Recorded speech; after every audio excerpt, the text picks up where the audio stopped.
Sagutan ho nitong si Senator Robin Padilla at nitong si Jinky Luis Strong ating pag-uusapan dito sa video na to. Naku, balita natin. Number 1 daw itong si Senator Robin sa 2028 Vice Presidential Election. Palakpakan ho tayo dyan mga kababayan. At dahil dyan, natuto 125 million na ho tayo sa ikatlong araw, sa ikatlong linggo ng impeachment trial nitong si Vice President Sara Duterte dyan sa Senado. Pero bago yan, sa like at sa subscribe, masaya na ho tayo dyan. Sa mga gusto sumali sa ating community, yung join button, nandyan lang ho sa baba. Ito na ho si Senator Robin Padilla. Game! Thank you, Senator Judge Aquino. Senator Judge Padilla Yo! is recognized. You may proceed, sir, when you're ready. You have 2 minutes. Maraming salamat po aming ginoong tagapamahalang hukom at sa atin pong ginoong Pangulo. Meron po akong katanungan para sa persecution Naku, sa akin pong mga kaibigan sa prosecution. Napakahalaga po sa bawat pagdinig ay yung nagsasabi ng katotohanan. Tama po ba? Tama po. Opo. Pagka ang isang witness po ay naging halimbawa ng paiba-iba ang sinasabi, ano pong tawag dito? Di ba po kasinungalingan? This is a hypothetical question, Apo. Your Honor. You are not referring to any particular witness? Si Las Cañas po. Yung inyo pong pinakitang affidavit, yan. Your Honor? alam niyo po, Dadaling ka sa malumanay ni Sir Robin Padilla. Hoy, Pangulo, ayusin mo sagot. Huwag mo sabihin, eto kasi ganito yan eh. Pagka hindi ka abogado, itong mga abogado na to, pagka nakipagtanungan ka sa kanila, yung tipong laki ng tingin nila sa sarili nila. Kaya pagka tinignan nila yung mga hindi abogado, especially dito sa mga ganitong klaseng setting, akala nila mamamama nila. Hindi. Mamamahin ka ni Senator Robin Padilla Bakula. Wala Oo. niya ka. Hindi pa po ako tapos, kaibigan. Alam niyo po, napakalungkot po para sa amin na marinig na merong kayong ibinigay na affidavit na nabahiran dito po sa loob ng Senado. Dito sa plenaryo ng Senado ay nabahiran ng matinding masasabi nating kasinungalingan Yan. sapagkat magkaiba ang kanyang sinabi. October 3, 2016, sinabi niya walang kinalaman ang Pangulong Rodrigo Roa Duterte. February 20, March 6, na iba na ang istorya. Ang tanong ko po, ano ang tawag sa taong paiba-iba ang sinasabi? Yan. Di ba po sinungaling? May I answer, Your Honor? Opo. Kagaya po ng aking binigyang linaw kanina. At paulit-ulit na rin pong sinabi ng ating presiding officer. Pakisagot na lang po kasi yun lang po ang tanong. Tama po ba? Aray ko. Aray ko. Bugada ka. Oh. Sumagot ka lang. Wala kang maraming sinasabi. Walang kang bakulo ka. O mali, na tawaging sinungaling ang taong iba-iba ang sinasabi? I'm sorry, Your Honor, but I need to qualify my answer. Mr. Presiding Officer, isang simpleng tanong lang po. The lead prosecutor may agree or disagree or state a different characterization. I can state a different characterization if I'm asked by the good Senator Judge. You may disagree or agree with the Your statement Honor. of the Honorable Senator Judge Padilla. Feel free to say no or yes, Counsel. Kagalang-galang ng mga senator judges at sa atin pong mga nanonood na kababayan. Dahil binanggit po ng kagalang-galang na Senador Robin Padilla ang pangalan at ang affidavit ni Arturo Las Cañas, nais ko pong linawin ang kanina ko pong manifestasyon. Ito po ay ipresenta sa impeachment court bilang bahagi ng Presiding testimonya ng Officer, witness. hindi pa din po sinasagot ang... Lead prosecutor, the response, it's not responsive to the question of Senator Judge Padilla. Akala siguro niya nasa Injustice Committee pa siya mapahanggang sa ngayong mga panahon na to. Hoy, Bakula, wala ka na sa Injustice Committee. Nasa impeachment trial court ka na. Allow me to, if the good Senator Judge will allow the presiding officer, pwede ba nating sabihin, lead prosecutor, na ang testigong pabago-bago ang kanyang testimonya sa magkakaibang petsa o araw o panahon ay isang testigong hindi maaasahan? Without particular reference to Arturo Las Sa Cañas, pangkalahatan, I agree with you, Honorable Presiding Oh, Officer. yun. Napaamin ka din. Walang yaka. So, this si Las Cañas, that particular... Hindi! Pagka ang witness pa iba-iba sinasabi, hindi reliable yan. Hindi mapagkakatiwalaan. Sinungaling! Posibleng nagsisinungaling siya sa isa, nagsasabi ng totoo sa isa, o nagsisinungaling sa isa, nagsasabi ng totoo sa isa. Hindi na natin malalaman yun. Tama po ba yun? Without particular reference to Arturo Las Cañas, I agree with you, Honorable Presiding Officer. Thank you. Maraming salamat po, aming ginoong You may proceed, tagapamahalang Senator hukom. Judge Padilla. Opo. Kasi po, katulad po ng sinabi ng aming Senator Judge, 10,000 hours, Pampilo Lacson, Yan. napakaliwanag po ng sinabi niya. At kami din May ugot yan ha. 10,000 hours nagtatago. po dito, ako po mismo ay gumawa din ng panukala na dapat yung mga nagsisinungaling dito,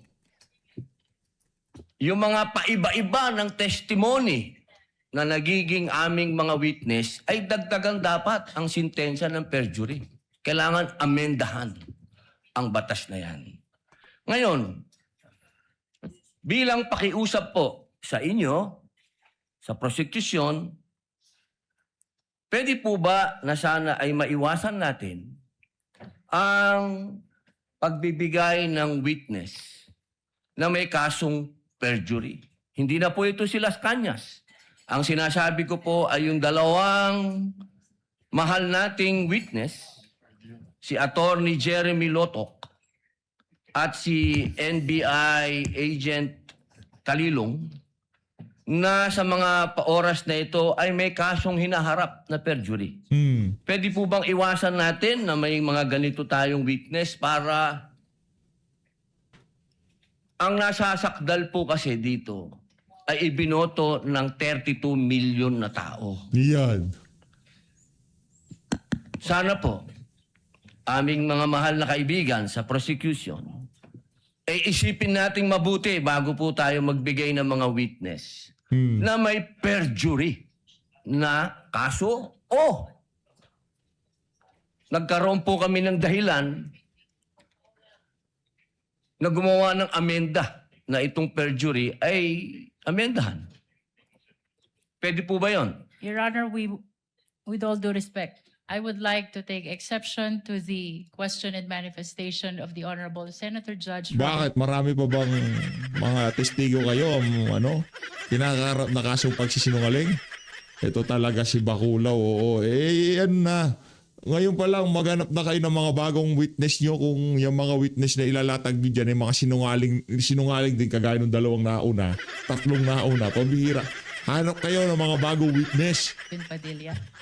First of all, we were able to verify already that there are no cases pending against the prosecution witnesses. In addition, Your Honor, and only to respond to the concern of the Honorable Senator Judge Padilla, ang conviction po ay hindi ground for disqualification unless it is final and unless it is punishable by more than 1 year and that the crime constitutes moral turpitude. Alam niyo po, napakaganda po ng inyong sagot. Sana hindi one-sided ang ating persecution. Ano? Kasi, alam niyo,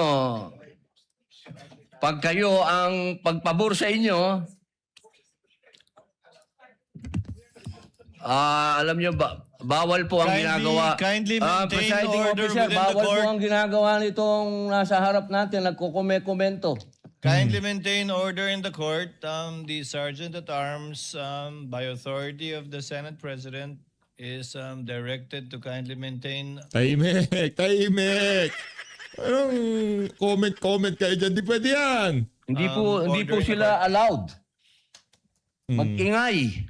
Korte po ito. Thank you. You may proceed, Senator Judge. Who was speaking? Ako po. You may proceed, Senator Judge. I was Padilla. interrupted. With due apologies.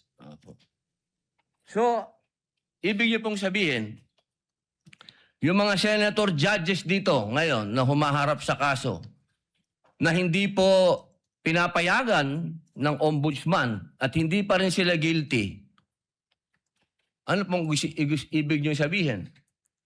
Your Honor, with all due respect, ang question niyo po kanina ay kaugnay ng pagtistigo. Testigo nga, Referring to judges the nga yung witnesses of sinasabi the eh. prosecution, Your Honor. Ang usapan po ay yung guilty or not guilty. Okay?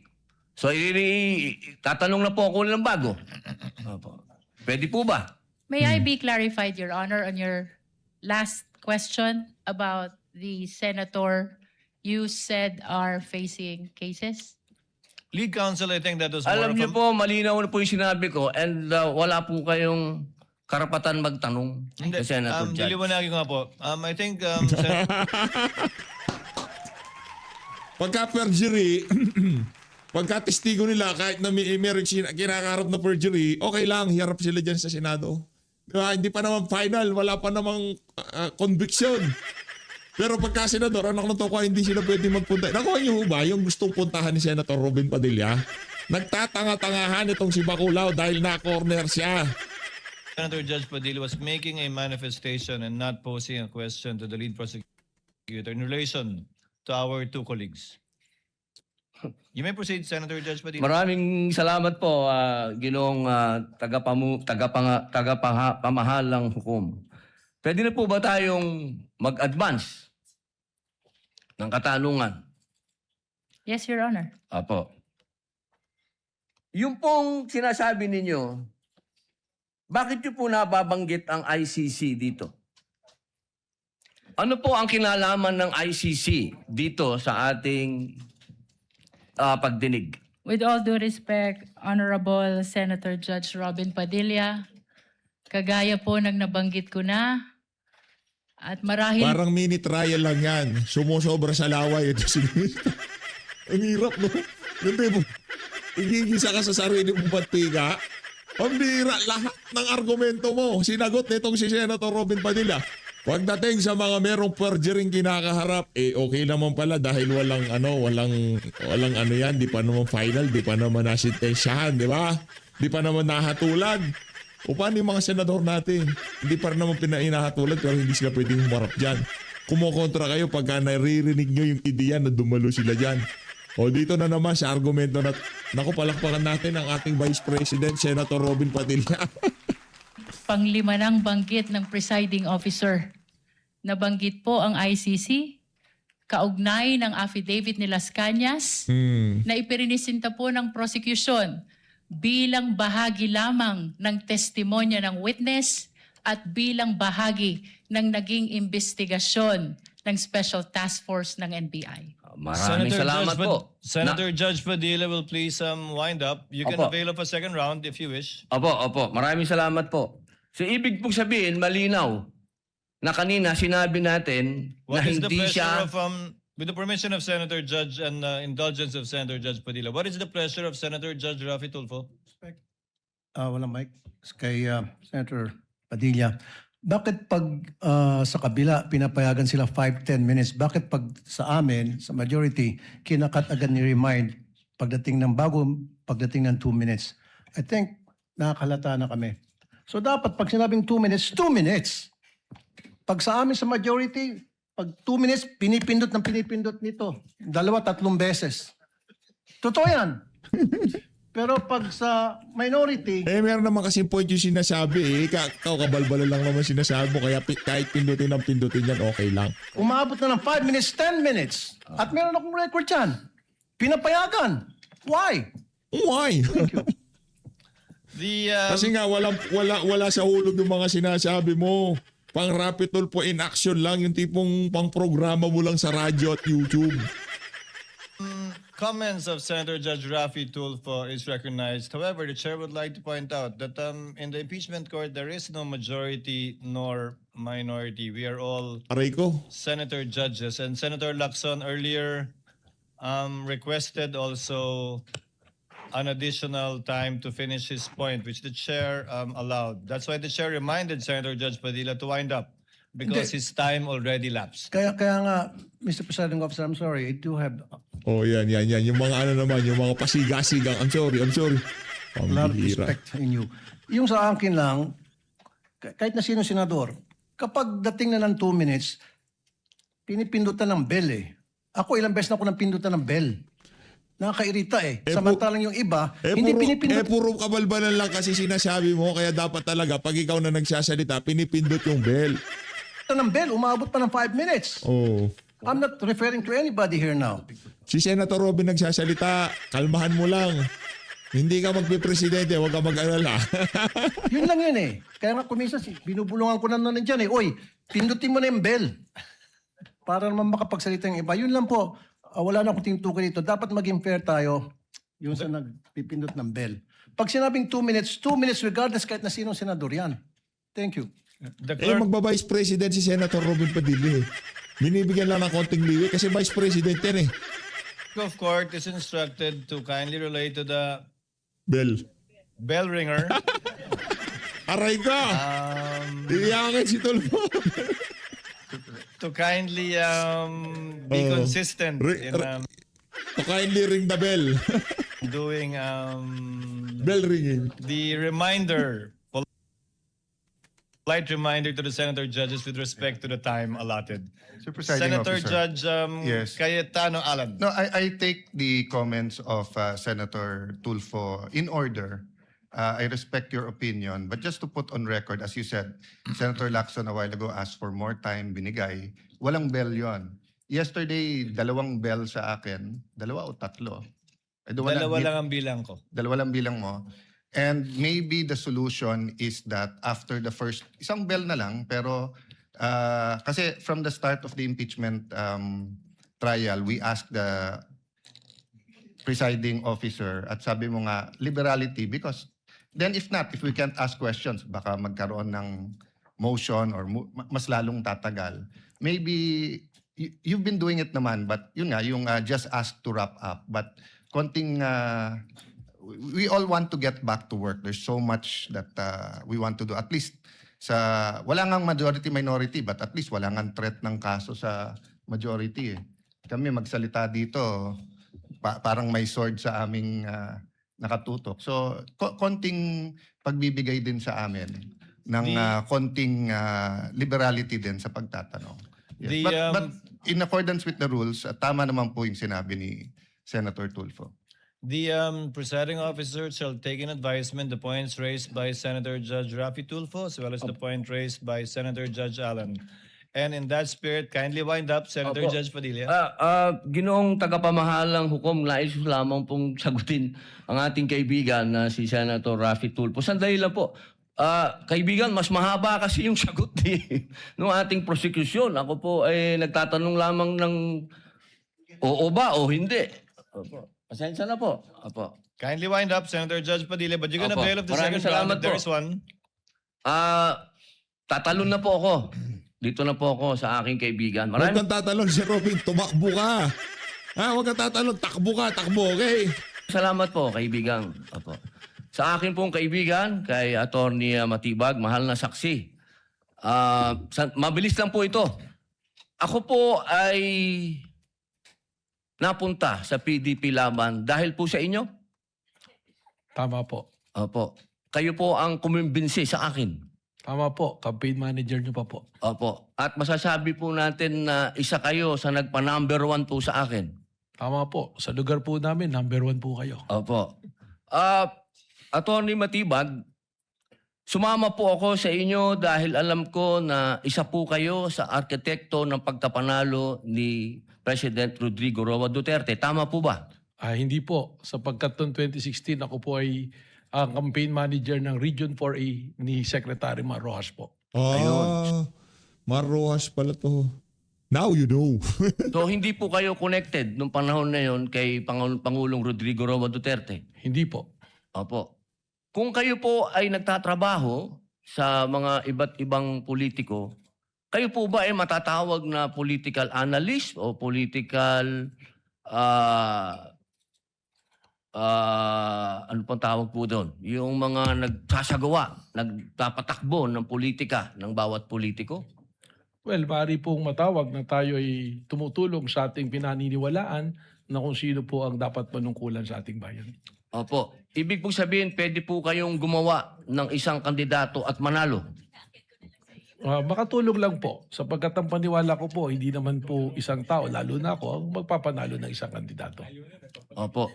So ngayon po, masasabi po natin na pwede po kayong magtrabaho bilang isang political operator? Ano po bang konteksto ng political operator? Ang ibig ko po sabihin, ako po ay nasasama sa isang political party noon. So tumutulong po tayong maipanalo ang isang kandidato ng political party. Opo. Maipanalo lang po? O ano po ba ang trabaho ng political operator sa Pilipinas? Pwedeng gumawa? Pwede din sumira? Well, ang political operator to be successful, kailangan po yung kanyang sasamahan ay magtagumpay ang kanya pong laban at advokasya. Okay. Yun lang po. Maraming salamat po, kaibigang attorney. Thank you, Senator Judge Padilla. The Senate President is recognized for his interjections. Thank you. Thank you, Mr. Presiding Officer. Tutuloy ko lang po yung mga katanungan ng mga kasamahan ho natin kanina. Mr. Witness, yung babalikan ko po yung persons of interest. Itong person of interest, ito yung nakausap niyong actual killer? Yung persons of interest po can be characterized na merong nakausap. At Pero yung merong- kausap niyo, ito ba yung actual na nakontrata? Well, persons of interest yun nga po, ang sinasabi nga po natin, ito yung maaring makapagturo. Hindi pa po natin nakausap ito lahat. Ang sinasabi ko po kanina, dun sa atin pong mga nakilala, meron na pong mga pamilya na gustong makipag-usap sa atin at magbigay ng impormasyon. Hindi. Katunayan, nakakausap na po. So ito, hindi ito yung actual na nakontrata? Yun po yung dumadaan pa po sa proseso ng aming pong pag-iimbestiga.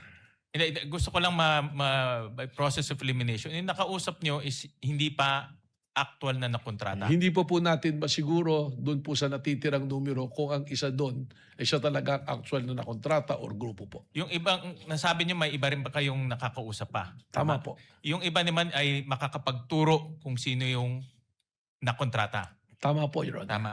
At itong mga taong makakapagturo, ano po yung mga ebidensya na pwede niyong sabihin na credible itong mga taong to? Doon na po pumapasok yung mga intelligence report po sa amin using our tools, the human intel and the Give me an officer's example. intel. Bigyan lang kami ng concrete example na ito ay credible, pwedeng paniwalaan na magtuturo. Just give us an example. Yung ginagamit po namin dito na human intel ay yung mga dati na rin po naming informants na nasa ground po na nakakakuha po ng mga intelligence na ipinapasa po sa amin. So base ito sa human intelligence. Human intel po, tama. Pero pwede ring mangyari na itong person of interest wala ring kalalabasan. Posible po yun. Nangyayari po yan sa mga kaso po na... So yung nasabi nyo kahapong 3 to 6 months, pwede rin after 6 months, 0.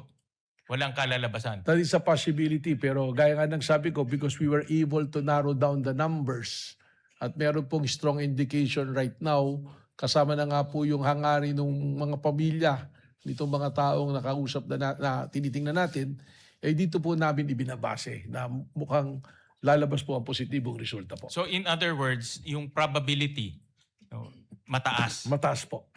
Gaano kataas? Bigyan nyo kami ng more or less lang in Siguro your own po opinion. from the scale of 1 to 10, dadadun po tayo ngayon sa 6 to 7 po. 6 to 7 na merong kalalabasan na magtuturong may nakontrata. Tama po. Babalikan ko lang yung statement nyo na nakakausap nyo parati yung na-mention nyo yung Vice President Security Group. Tama Kasama ba? po yun sa isinama natin na pag-aaral po, pag-imbestiga. Correct. Kasama ba sila sa persons of interest? itong Vice President Security Group? Meron Kasi pong nabanggit nyo kahapon na madali silang tawagin, nandun lahat. No? Kasama ba sila dito sa persons of interest ninyo? well, Kung pwede nyong sabihin, I know you're investigating, kung pwede lang sabihin, service. na pwede rin palitan ng executive at any given time. Tama? Tama po. So paano, kung pwede silang palitan, paano sila nagiging persons of interest na merong potentially manggaling sa kanila itong pagkokontrata? Yun po yung precisely the reason na ayaw po natin na yung term na tinatawag na masunog yung atin pong lead na kinukuha. Baka po maka-apekto pag nagkaroon po ng mga sudden po na galawan. So right now, yung tao po nating sinusundan at para madali rin po sa aming pag-monitor and surveillance, mas maigi po na nakapirmis po. Sige. Maraming salamat, Ginong Cristo. Salamat Thank po. you, Mr. Presiding Officer. Senator Judge Pangilinan is recognized for his interjections. Thereafter, Senator Judge Go. Thereafter, Senator Judge Ontiveros. Senator Judge Pangilinan, you have 2 minutes. You may proceed when you're ready, sir. Maraming salamat, Mr. Presiding Officer. Ginoong witness, nabanggit ng ilang testigo bago sa iyo, no, si Attorney Lotok, na in so many words, above his pay grade yung usapin ng interagency coordination. At sabi pa niya, maaring ang direktor mismo, former director or current director, ang makapagsasabi niyan. Nung sinabi niyo merong security threat na national security threat, nakipag-ugnayan ba ang NBI sa iba pang mga ahensya ng pamahalaan Meron para pag-usapan ito? Meron po kaming tuloy-tuloy na ugnayan. At sino-sino ang mga ahensya o alin dito sa mga ahensya ng pamahalaan ang nakipag-ugnayan kayo? Actually po, sinasabi nga natin, meron po kasing security cluster kung saan po natatalakay yung mga kailangan po pag-usapan.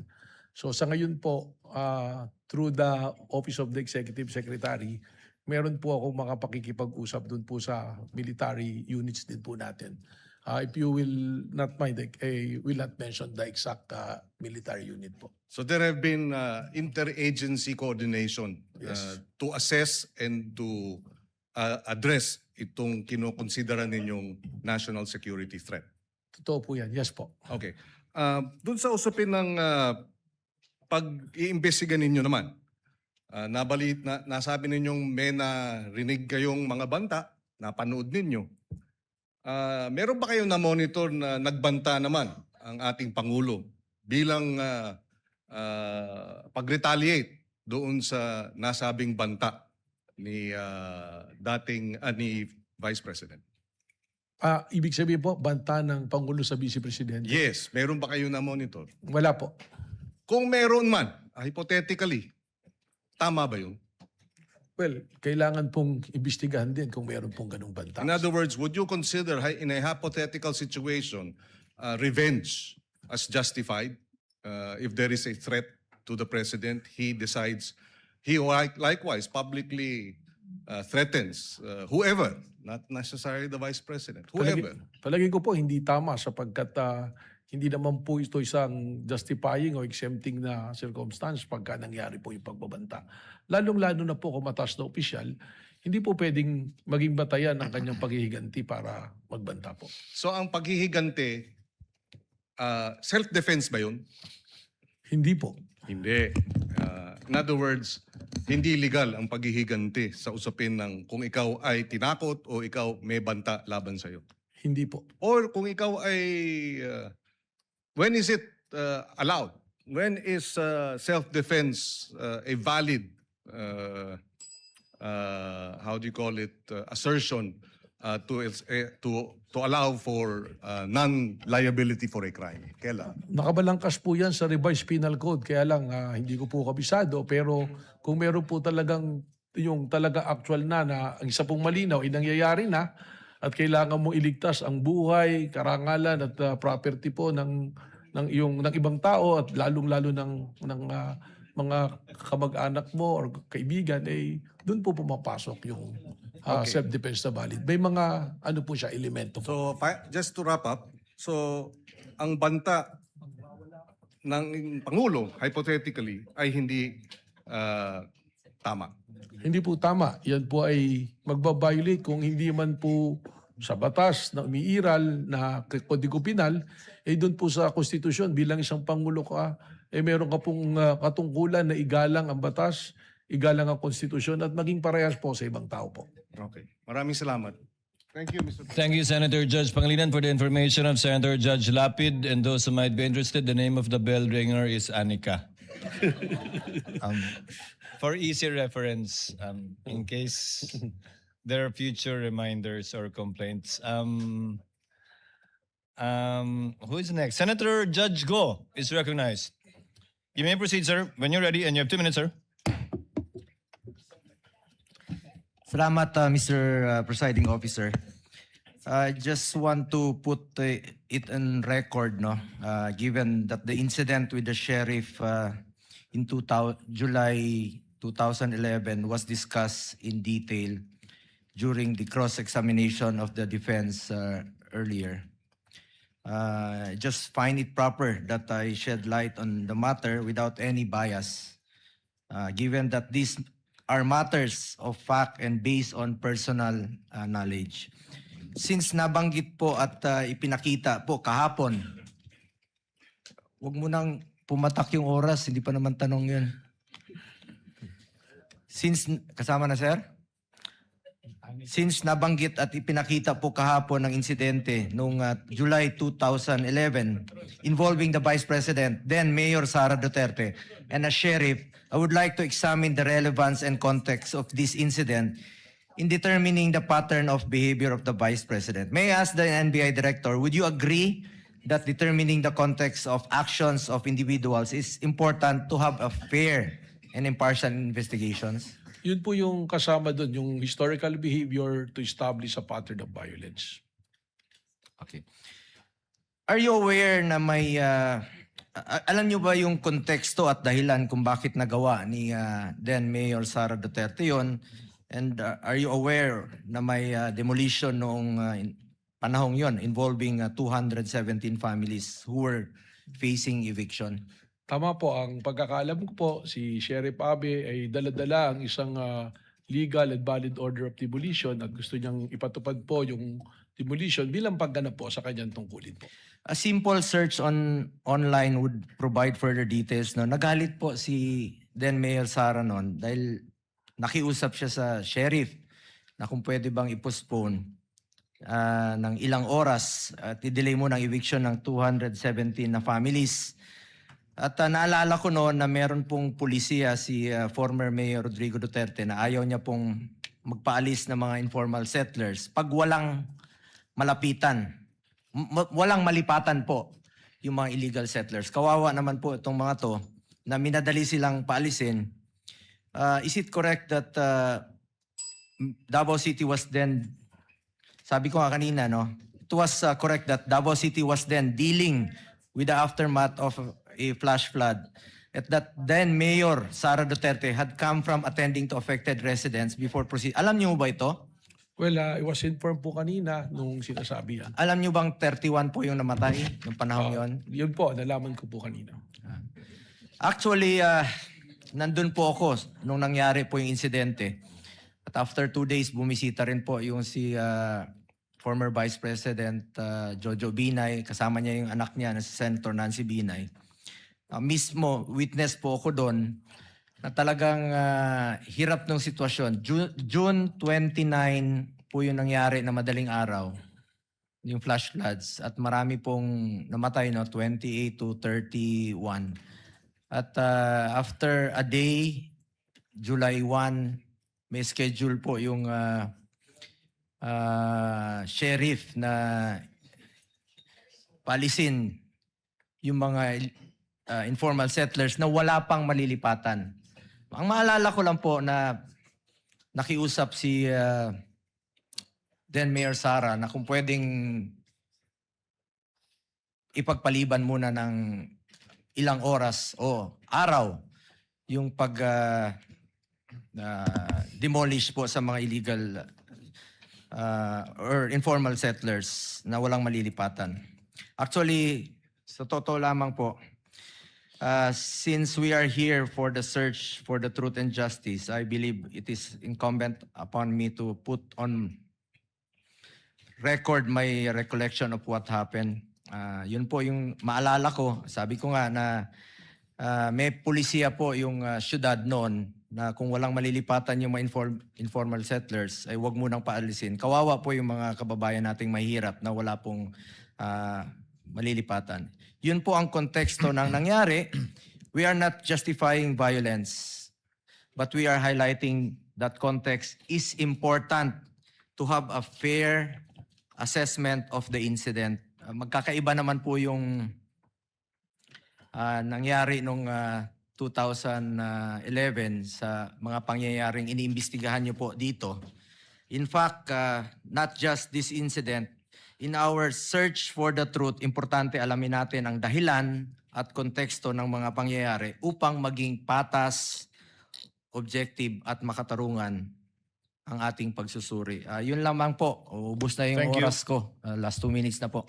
Thank you, Thank you, Senator Mr. Judge. President. Thank you, Go. Mr. Presiding Officer. Salamat po. Tapos na ba yung oras ko? Sabi ni Anika, tapos na daw. Pagtabla yun sa basketball po, pagtabla sa last 2 minutes. May Salamat extension na 5 minutes po. Thank you, second round. Thank you, Senator Judge. Go. Senator Judge Ontiveros is recognized. You may proceed, ma'am, when you're ready. You have 2 minutes as well. Salamat, Mr. Presiding Officer. Mr. Witness, nabanggit po kanina ang political speech at pag-express ng dissent sa gobyerno.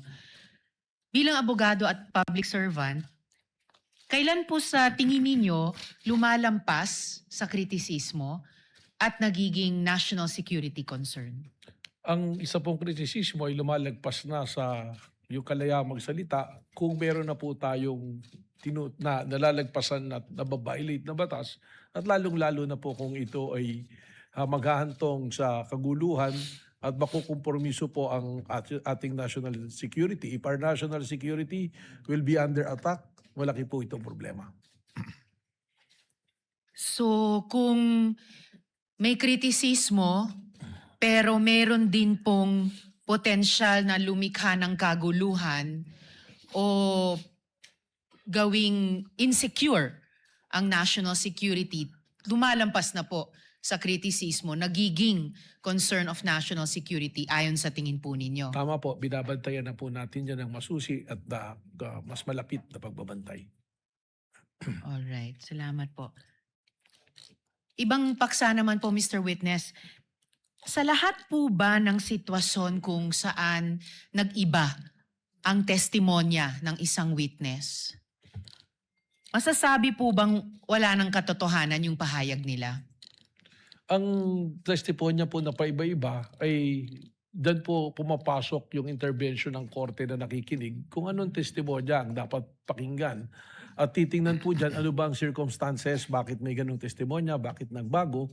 At eventually kung ano po yung talagang nilagdaan at kinilala, ay importante po yun.